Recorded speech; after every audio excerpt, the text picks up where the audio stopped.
Hello everyone. तो एडुकुल के official YouTube channel पर आप सभी का वेलकम है। तो आपको बता दें कि इसके पहले जो है अपनी सारी की सारी classes Mishra classes YouTube channel पर चल रही थी, बट जैसा कि आप सभी की डिमांड थी कि सर 9th-10th के लिए डेडिकेटेड अलग चैनल फॉर्मेशन कर दीजिए जिससे हमें काफ़ी रिलीफ हो, काफ़ी हमें फ़ायदा हो उस चीज़ से। तो उसी चीज़ को ध्यान में रखते हुए अपन ने 9th-10th जो है मिश्रा क्लासेस से अलग करके अपन ने एडुकुल के ऑफिशियल यूट्यूब चैनल 9th-10th में अपन ने अपलोड करना स्टार्ट किया है। और आज अपनी दूसरी क्लास है। आज अपन पॉलिनोमियल चैप्टर का सेकंड लेक्चर देखने जा रहे हैं। फर्स्ट लेक्चर में मैंने आपको बताया था इंट्रोडक्शन ऑफ पॉलिनोमियल क्या होता है, और हमने बताए थे आपको डिग्री, कोफिशिएंट, वेरिएबल और टाइप्स ऑफ पॉलिनोमियल इक्वेशन के बारे में हमने आपको जानकारी दी थी। उम्मीद करते हैं आपने लास्ट लेक्चर देखा होगा, अगर नहीं देखा है तो उसको देख लीजिए, उसके बाद इस लेक्चर को कंटिन्यू करिए, ठीक है। तो आज हम क्या देखने जा रहे हैं, आज हम देखेंगे पॉलिनोमियल फंक्शन क्या होते हैं, उनके ग्राफ कैसे ड्रॉ करते हैं, वेरिएबल, किसी भी वेरिएबल में वैल्यू कैसे पुट करते हैं, और इक्वेशन से ग्राफ कैसे बनाते हैं। ये हम आज चीज़ देखने जा रहे हैं। तो आज का लेक्चर बहुत इंपॉर्टेंट होने वाला है। आप इस लेक्चर को शेयर कर दीजिए अपने दोस्तों के साथ। जितना से ज़्यादा आप शेयर करेंगे इन सभी वीडियोस को, उतना ही आप सभी को हम और अच्छा कंटेंट प्रोवाइड करने लग रहे होंगे, और ज़्यादा एक्चुअली फैसिलिटीज़ प्रोवाइड करने लग रहे होंगे। अभी अपने पास लाइव स्ट्रीमिंग का ऑप्शन नहीं है, तो जैसे ही आप 1000 सब्सक्राइबर क्रॉस करवा देंगे तो अपनी लाइव स्ट्रीमिंग अवेलेबल हो जाएगी। फिर हम आपको लाइव इंटरेक्शन के थ्रू पढ़ाएंगे, तो वो और चीज़ें बेटर होती जा रही होंगी। अगर आपके सिबलिंग्स हैं जो 9th, 10th, 11th, 12th किसी भी एग्ज़ाम की तैयारी कर रहे हो, किसी भी क्लास में हो, तो उनको बताइए 9th और 10th की अपनी क्लासेस जो हैं एडुकुल के ऑफिशियल यूट्यूब चैनल एडुकुल 9th-10th में चल रही हैं, और 11th, 12th और नीट JEE की तैयारी जो है अपनी मिश्रा क्लासेस यूट्यूब चैनल पर चल रही है। आपको चैनल का लिंक हम डिस्क्रिप्शन बॉक्स में प्रोवाइड कर देंगे, तो उस चैनल को भी सब्सक्राइब कर लीजिए अगर आपने सब्सक्राइब नहीं किया। तो चलो स्टार्ट करते हैं। देखो, पॉलिनोमियल इक्वेशन क्या होती, मैंने आपको बताया था कि इसमें क्या होती है, एक मैथमेटिकल एक्सप्रेशन होता है जिसमें एल्जेब्रिक टर्म्स होती हैं 2 या 2 से अधिक। अब 2 या 2 से अधिक जो एल्जेब्रिक टर्म्स होती हैं, ये एल्जेब्रिक टर्म्स बनी किससे होती हैं। अगर हम बात करें एल्जेब्रिक टर्म्स की, अगर हम बात करते हैं एल्जेब्रिक टर्म्स की, अगर हम बात करते हैं तो ये एल्जेब्रिक टर्म्स बनी किससे होती हैं, ये बनी होती है कांस्टेंट और वेरिएबल से। अब जैसा कि नाम से समझ में आ रहा है, वेरी और एबल मतलब चेंज होने योग्य जो हो, जिसको चेंज किया जा सके, तो ये वेरिएबल्स होते हैं। मतलब जैसे x ले लिया आपने, y ले लिया, z ले लिया, p ले लिया, q ले लिया, ये सब के सब क्या है, वेरिएबल्स है। इन वेरिएबल की वैल्यू अलग अलग इक्वेशन में अलग अलग स्थिति में अलग अलग होगी, ठीक है। कांस्टेंट क्या होते हैं, ये फिक्स वैल्यू होती है। कांस्टेंट क्या होते हैं, ये क्या होती है, आपकी फिक्स वैल्यूज होती है, फिक्स वैल्यूज होती है, ठीक है। इनमें कभी भी चेंज नहीं हो सकता। जैसे कि एग्जांपल दे दे आपको कांस्टेंट में, जैसे कांस्टेंट में आपने लिखा 6, 7, 1000, 201, ये सारी की सारी वैल्यूज क्या होती हैं, ये सब के सब क्या होते हैं, कांस्टेंट होते हैं, और ये फिक्स होते हैं, इनकी वैल्यू कभी भी चेंज नहीं होती है। तो अब बात आती है कि हम एल्जेब्रिक मतलब जो हमारी पॉलिनोमियल इक्वेशन है उसका ग्राफ कैसे ड्रॉ करेंगे। देखो, सबसे पहले आपको बता दें, कोई भी आपको पॉलिनोमियल अगर इक्वेशन दी गई है, कोई भी आपको पॉलिनोमियल इक्वेशन दी गई है, फॉर एग्जांपल एक पॉलिनोमियल इक्वेशन लेते हैं और उसका ग्राफ ड्रॉ करने की कोशिश करते हैं। देखो, अगर मुझे एक पॉलिनोमियल इक्वेशन दी गई है, मुझे पॉलिनोमियल इक्वेशन दी गई है fx equals to 2x minus 5, मुझे इसका ग्राफ ड्रॉ करना है, ठीक है। तो पहले इस पॉलिनोमियल इक्वेशन को, इसका ग्राफ ड्रॉ करने के पहले आपको इस पॉलिनोमियल इक्वेशन के बारे में चीज़ें जान लेनी है जिससे आपको फायदा हो। देखो, जैसे लिखा है fx equals to 2x minus 5 लिखा है, तो पहले तो आपको सारी टर्म्स के बारे में जानकारी होनी चाहिए। ये जो बच्चों f होता है ना, ये फंक्शन को डिनोट करता है, ये फंक्शन को डिनोट करता है, ठीक है। अब ऐसा बिल्कुल मत समझना कि ये f फंक्शन f से स्टार्ट होता है तो इसीलिए f लिखा है, ऐसा बिल्कुल नहीं है। ये g ऑफ x भी, ये जो है आपका, ये g ऑफ x भी हो सकता है, ये जो है ये g ऑफ x भी हो सकता है, ये ऐसा भी हो सकता है।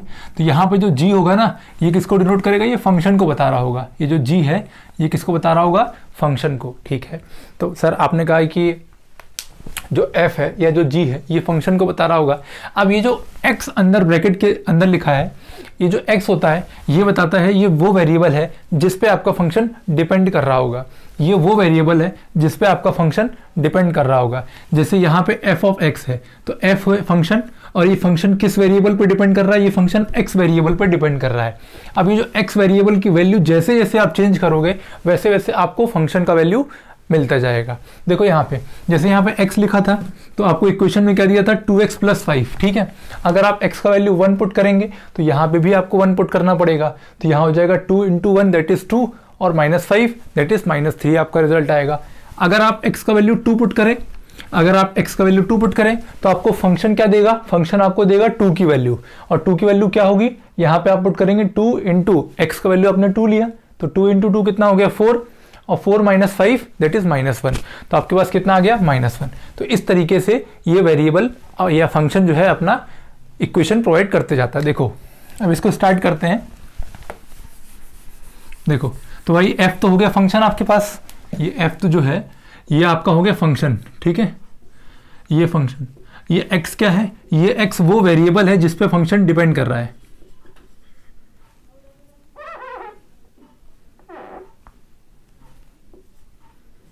ये x वो वेरिएबल है जिस पे फंक्शन डिपेंड कर रहा है। ये 2 क्या है, ये कांस्टेंट टर्म है, कांस्टेंट है। और एक्चुअली देखा जाए तो इस 2 को हम और एक तरीके से बोल सकते हैं कि coefficient of x, coefficient of x, ठीक है। x का कोफिशिएंट क्या है 2 है। फिर ये जो 5 आती है 5 क्या बोलेंगे, 5 को हम बोलेंगे बच्चों कांस्टेंट टर्म, कांस्टेंट टर्म, ठीक है। 5 को क्या बोलेंगे, कांस्टेंट टर्म, ठीक है। तो इस fx = 2x - 5 को मैंने पूरा ब्रेक करके बता दिया आपको कि f किसको डिनोट कर रहा है, फंक्शन को डिनोट कर रहा है। x क्या बता रहा है कि ये फंक्शन किस वेरिएबल पर डिपेंड कर रहा है। यहाँ पे 2 क्या है, ये कोफिशिएंट ऑफ x है, और x क्या था, वेरिएबल था, और 5 क्या था, कोफिशिएंट था, सॉरी कांस्टेंट टर्म थी, ठीक है। अब जब आपने इसको समझ लिया इतना, अब हम आते हैं इस फंक्शन को ब्रेक करने के ऊपर। अब हम आते हैं इस फंक्शन से हम इक्वेशन की वैल्यू कैसे निकालेंगे। देखो सबसे पहले आपके पास दिया था fx = दिस, तो सबसे पहले मैंने लिखा सॉल्यूशन,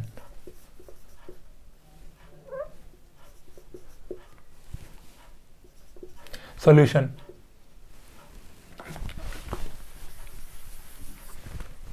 सबसे पहले मैंने लिखा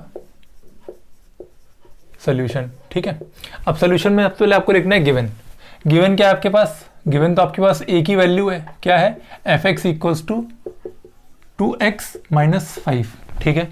उसके बाद इस इक्वेशन, मतलब ये जो इक्वेशन दी थी, फंक्शन दिया था fx = 2x - 5, इसकी अगर आपको वैल्यू निकालनी है तो आप क्या करेंगे, सबसे पहले आप x की जो मर्जी वैल्यू आप पुट करना चाहें पुट कर लें, बट मेरा सजेशन है आप x की 5 वैल्यू पुट करें।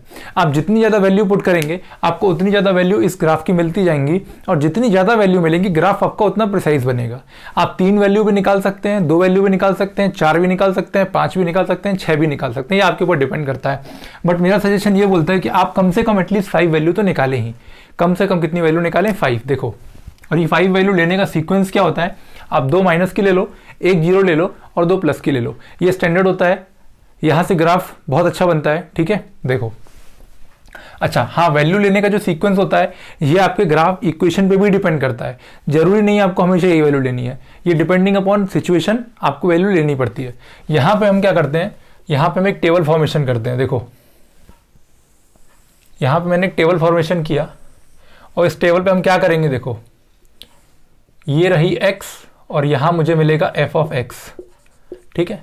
अब x की 5 वैल्यू लूंगा मैं, x की 5 वैल्यू लूंगा, एक लेंगे -2, एक लेंगे -1, एक लेंगे 0, एक लेंगे 1 और एक 2, ये 5 वैल्यू हम लेने जा रहे हैं, ठीक है। ये 5 वैल्यू लेंगे और इसी 5 वैल्यू से हम ग्राफ बनाएंगे अपना। देखो अब क्या करेंगे हम, सबसे पहले हम लिखेंगे व्हेन x = -2। जब x = -2 होगा तो हमारे पास ग्राफ क्या बनेगा, देखना जरा, f, जहाँ पे x था और x क्योंकि क्या ले लिया आपने -2, तो यहाँ आ जाएगा -2 बराबर। अब क्या हो जाएगा 2 × x, और x की वैल्यू कितनी है, -2 × -2 -5। अब देखो 2 × 2 होता है 4, और साइन किसका आएगा, माइनस का, तो कितना हो जाएगा -4 और -5 कितना हो जाएगा, -9। तो यहाँ पुट कर दें आप -9, ठीक है। फिर उसके बाद आप लिखेंगे व्हेन x = -1। जब x = -1 हुआ तो f ऑफ कितना हो जाएगा, -1। x की जगह आपने जब -1 पुट किया तो यहाँ पे भी आपको x की जगह -1 पुट करना पड़ेगा, और रिजल्ट मिलेगा 2 × -1 -5, तो हो जाएगा -2 और -5 दैट इज -7, तो हो जाएगा -7, ठीक है। फिर उसके बाद अगला वैल्यू लेंगे आप when x equals to 0, when x equals to 0।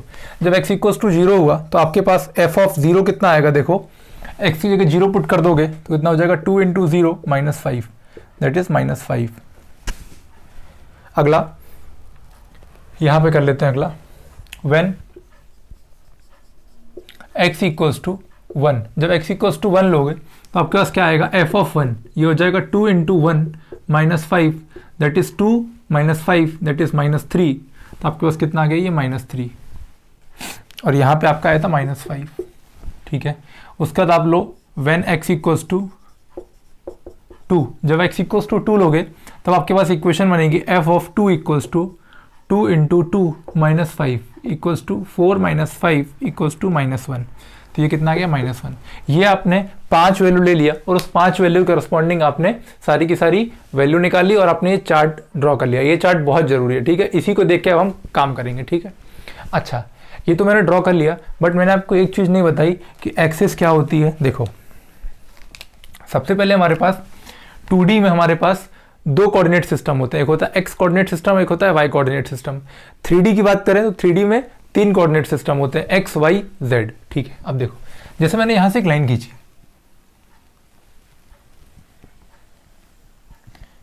यहां से मैंने एक लाइन खींच दी और एक यहां से लाइन खींच दी मैंने, चलो अच्छा यहां से खींच दी एक मैंने लाइन, ये रही आपकी एक लाइन, ठीक। अब ये वाली जो लाइन है, ये जो आपकी वर्टिकल लाइन है, इस वर्टिकल लाइन को बोलते हैं वाई एक्सिस। क्या बोलते हैं बच्चों, वाई एक्सिस। इसको बोलते हैं एक्स एक्सिस, इसको बोलते हैं एक्स एक्सिस, इसको बोलते हैं एक्स एक्सिस। अगर दिखाई नहीं दिया तो मैं बोल भी रहा हूं आपको, इसको बोलते हैं एक्स एक्सिस। अब याद रखना, ये क्या होता है, इनका मीटिंग पॉइंट होता है, इसीलिए इसको बोलते हैं ओरिजिन। इसको क्या बोलते हैं, इसको बोलते हैं ओरिजिन, इसको बोलते हैं ओरिजिन, ठीक है। ओरिजिन, ये जो पॉइंट होता है ये ओरिजिन होता है, और इसका अगर कोऑर्डिनेट बात करें, इसका कोऑर्डिनेट होता है 0,0। अभी क्या होता है, अभी समझाता हूं। देखो, यहां पे x भी 0 होता है, y भी 0 होता है। इसकी अगर राइट साइड चलोगे, इसके अगर राइट साइड चलोगे तो x क्या मिलेगा आपको, पॉजिटिव मिलेगा, और इसके अगर लेफ्ट साइड चलोगे तो x क्या मिलेगा, नेगेटिव मिलेगा। x क्या मिलेगा, नेगेटिव मिलेगा। तो ये हो गई आपकी पॉजिटिव x एक्सिस और ये हो गई आपकी नेगेटिव x एक्सिस। ये थोड़ा सा डाइवर्टेड बन गई, इसको सीधा बना देते हैं अपन, ठीक है।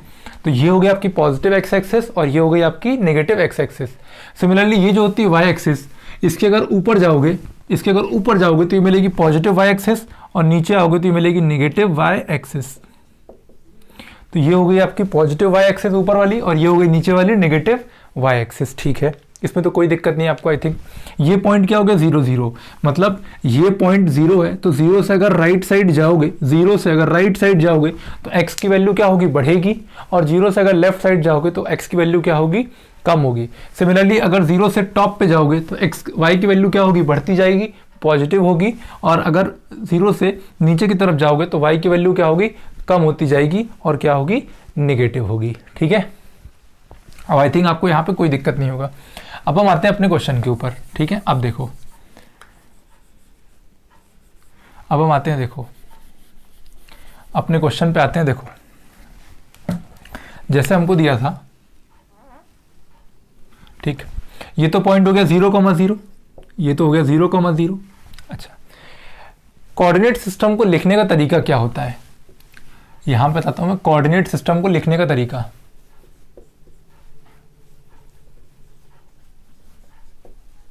कोऑर्डिनेट सिस्टम को लिखा कैसे जाता है, देखो इसको लिखते हैं x, y से, इसको लिखते हैं x, y से। ये x बताएगा x एक्सिस वाला कोऑर्डिनेट, और ये y बताएगा y एक्सिस वाला कोऑर्डिनेट, ठीक है। x बताएगा x एक्सिस वाला कोऑर्डिनेट और y बताएगा y एक्सिस वाला कोऑर्डिनेट। अगर मैंने 2,3 लिखा है, इसका मतलब मुझे x एक्सिस पे कितना चलना है, +2 चलना है, और y एक्सिस पे कितना चलना है, +3 चलना है। अच्छा, बाय द वे जिसको समझ में नहीं आ रहा, मैं यहाँ बना देता हूँ 1, ये हो गया 2, ये हो गया 3, ये हो गया 4, ये 5, ये 6, इस तरीके से जाते जाओगे। यहाँ पे 1 2 3 4 5 6 7। अच्छा, ये जो बीच का डिस्टेंस है ना, ये हमेशा बराबर होगा, ठीक है। यहाँ बना लेते हैं -1, ये -2, ये -3, ये -4, ऐसे बढ़ता जाएगा। यहाँ बनाते हैं -1, -2, -3, -4, -5, -6, -7, -8 और यहाँ पे -9। ठीक है, तो इस तरीके से हमने बनाया। ये -9 तक इसलिए लेके गए बच्चों क्योंकि हमारे पास जो कोऑर्डिनेट्स आए हैं अभी वो -9 तक आए हैं। ठीक है, तो इसीलिए मुझे -9 तो बनाना ही था ग्राफ में। ठीक है, तो मैंने यहाँ बना दिया -9 और ये था आपके पास -y एक्सिस। ठीक है, अगर ये दिखाई नहीं दिया तो मैंने बोल भी दिया। ठीक है, अब देखो ये मेरा कोऑर्डिनेट सिस्टम बन गया। अब मैंने बोला अगर कहीं लिखा है 2,3, इसका मतलब क्या होता है? इसका मतलब ये हुआ कि आपको x एक्सिस पे कितना चलना है 2। तो x पहले सबसे चलना जब स्टार्ट करते हो तो पहले 0 पे आते हो। सबसे पहले 0 पे देखें, अब 0 से कहाँ जाना है? +2। तो यहाँ से 1 और ये 2, तो यहाँ पे आ गए। तो ये 2 जो है आपका x एक्सिस पे प्लॉट होगा। सिमिलरली जो 3 है वो कहाँ प्लॉट होगा? ये y एक्सिस के पॉजिटिव पे, मतलब यहाँ पे आपका 3 प्लॉट होगा। ठीक है, इसमें कोई दिक्कत नहीं आई थिंक। फिर अगर मैं बात करता हूँ -2,3 की अगर बात करता हूँ मैं, तब ये पॉइंट कहाँ प्लॉट होगा? देखो -2 क्या बताएगा? x को, तो x पे -2 यहाँ पे आएगा। ठीक है, y पे क्या प्लॉट करना है? 3, तो y पे 3 ऊपर यहाँ आएगा। ठीक है, इसमें कोई दिक्कत नहीं। फिर मैं अगला लेता हूँ -4, -1, तो -4 x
नहीं आई।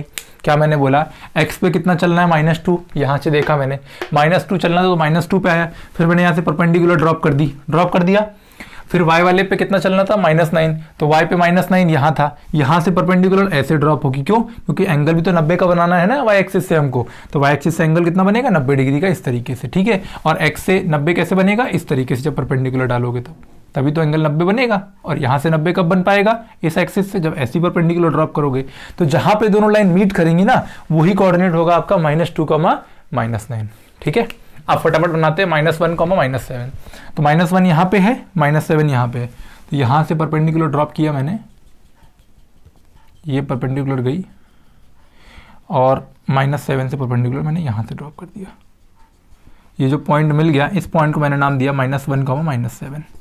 ठीक है, अगला पॉइंट देखो 0 और -5, तो x पे 0 तो यहीं पे है और y भी 0 यहीं पे होता है। फिर हम देखेंगे कितना, -5। ठीक है, तो y पे तो -5 यहाँ पे है, मतलब मुझे y से परपेंडिकुलर तो ऐसे डालनी पड़ेगी, ये डल गई परपेंडिकुलर। अब 0 से परपेंडिकुलर कैसे डालें, देखो चूंकि x एक्सिस थी तो x एक्सिस के लिए परपेंडिकुलर तो ऐसे पड़ता है, तो मैंने ऐसे डालना है। और ये कहाँ मिलेंगे आकर के, ये लाइन यहीं पे आके मिलेगी, ओवरलैप करेगी ना, ये लाइन यहीं पे ओवरलैप करेगी। तो इस पॉइंट का नाम क्या दोगे, 0, -5 नाम दोगे। ठीक है, कोई दिक्कत इसमें। फिर अगला पॉइंट देखो, x पे कितना है 1 और y पे कितना है -3, तो x पे 1 तो यहाँ पे है और यहाँ पे है, मतलब परपेंडिकुलर ऐसे डलेगी। तो मैंने यहाँ से क्या किया, एक परपेंडिकुलर ड्रॉप कर दिया, परपेंडिकुलर ड्रॉप किया। और y पे कितना जाना है, -3, तो y पे -3 यहाँ पे था, तो यहाँ से परपेंडिकुलर ड्रॉप किया एक, जहाँ मिले दोनों, इस पॉइंट को क्या नाम दिया, 1, -3। ठीक है, फिर अगले पॉइंट पे आए 2, -1, x पे चलना है 2, y पे कितना -1, तो x पे 2 यहाँ पे है, तो यहाँ से परपेंडिकुलर ड्रॉप कर दो, और 1 यहाँ पे है, तो यहाँ से परपेंडिकुलर ड्रॉप कर दो। तो ये कहाँ मिल गए, यहाँ मिल गए। ये थोड़ा सा, 1 मिनट रुकना जरा, ये थोड़ा सा पास हो गया है, थोड़ा सा इसको सही बना देते हैं, थोड़ा सा इसको सही बना देते हैं ग्राफ को।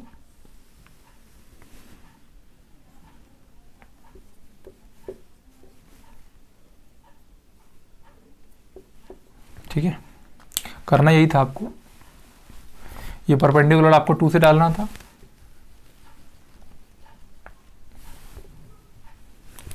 ये आपने 2 से परपेंडिकुलर डाला,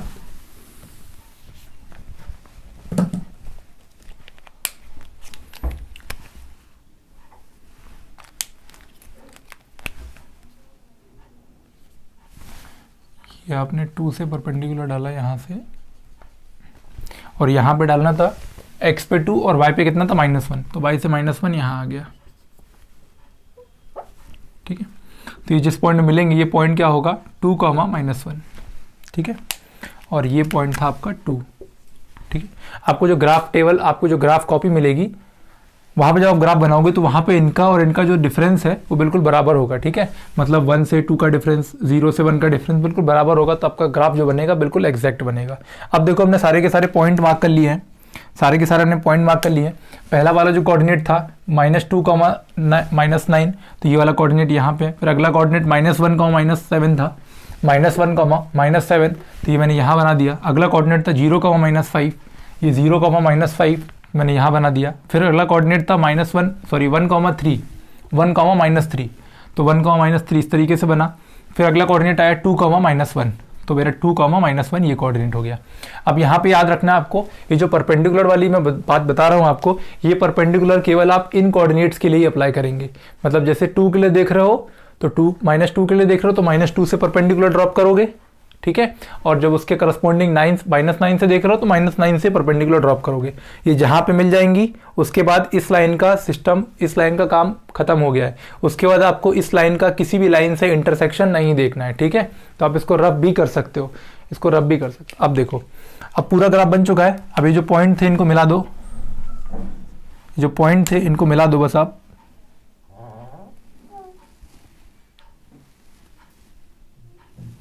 ये जो पॉइंट आए हैं आपके, इनको मिला दो।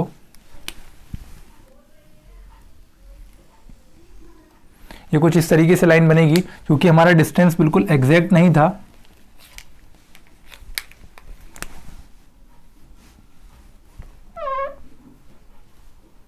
ये यहां से थोड़ी सी टिल्ट हो गई है, तो आपको ये सही करना है।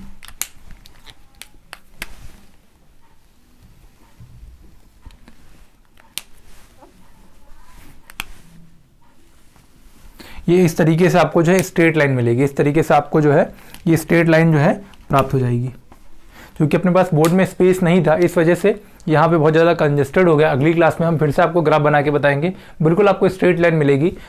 स्ट्रेट लाइन अगर नहीं मिलती है, इसका मतलब आपने कुछ गड़बड़ किया है, या अगर आप अपनी ब्लैंक कॉपी में बनाते हो तो वहाँ पे आप ये याद रखिएगा कि इनके बीच का जो डिफरेंस ले रहे हो, मतलब इनका जो जो यूनिट डिफरेंस है वो बराबर होना चाहिए। ऐसा नहीं कि यहाँ का डिफरेंस आपने ज़्यादा ले लिया, फिर यहाँ का कम ले लिया, फिर यहाँ ज़्यादा ले लिया, फिर यहाँ कम ले लिया, ऐसा नहीं। अगर ऐसा करोगे तो ग्राफ सही नहीं बन पाएगा। जैसे आप यहाँ पे देखो स्पेस कम थी इसलिए मैंने पास पास किया था, इस वजह से ग्राफ हल्का से टिल्टेड हो रहा है, ठीक है। बाकी करने का मेथड यही है, करना ऐसे ही है। नेक्स्ट क्लास में आपको फिर से ग्राफ बना के बताएंगे। ये हमारे पास क्या थी, लीनियर इक्वेशन थी। कैसे पता चला लीनियर इक्वेशन है, क्योंकि इस इक्वेशन की डिग्री कितनी है 1। और डिग्री कैसे बताते हैं, आपको पहले वेरिएबल के पास जाना है, वेरिएबल का हाईएस्ट पावर देखना है, हाईएस्ट पावर यहाँ कितना है 1, ठीक है। तो ये 1 है, इसीलिए इस फंक्शन की डिग्री कैसी है 1। और जो डिग्री 1 वाले वेरिएबल डिग्री 1 वाली इक्वेशन को क्या बोलते हैं हम, लीनियर इक्वेशन। तो ये कैसी थी, लीनियर इक्वेशन। और लीनियर इक्वेशन में ग्राफ कैसा है, स्ट्रेट लाइन। तो इस तरीके से आज की क्लास खत्म करते हैं। अगर आपको लेक्चर पसंद आया तो वीडियो को शेयर कीजिएगा अपने दोस्तों के साथ, ज़्यादा से ज़्यादा अपने दोस्तों को बताइए। फ्री ऑफ कॉस्ट सारी की सारी क्लासेस चल रही हैं। हाँ, अगर आपको प्रीवियस लेक्चर देखने हैं जो हमने मिश्रा क्लासेस यूट्यूब चैनल पर कवर कराए, अगर आपको कुछ चैप्टर पहले से तैयार करने हैं तो आप मिश्रा क्लासेस यूट्यूब चैनल पर जाइएगा, आपको सब्सक्राइब कर लीजिएगा उसको, और प्लेलिस्ट में जाके देखिएगा। 9th क्लास की अलग से 10th क्लास की अलग से प्लेलिस्ट बनी हुई है 10th मैथ्स में। 10th मैथ्स में जाकर के 4-5 चैप्टर हमने वहाँ पे कवर करा दिए हैं ऑलरेडी, तो आप वहाँ से भी पढ़ सकते हैं अगर आपको जल्दी है तो। बाकी यहाँ पे इस चैनल एडुकुल के ऑफिशियल यूट्यूब चैनल 9th-10th में हम आपको पूरा का पूरा मैथ्स और पूरा का पूरा साइंस जो है रेगुलरली कराते जा रहे हैं, और पूरा आपको एग्जामिनेशन के पहले तक करवाने की कोशिश करेंगे। तो आज के लिए इतना रखते हैं, थैंक यू।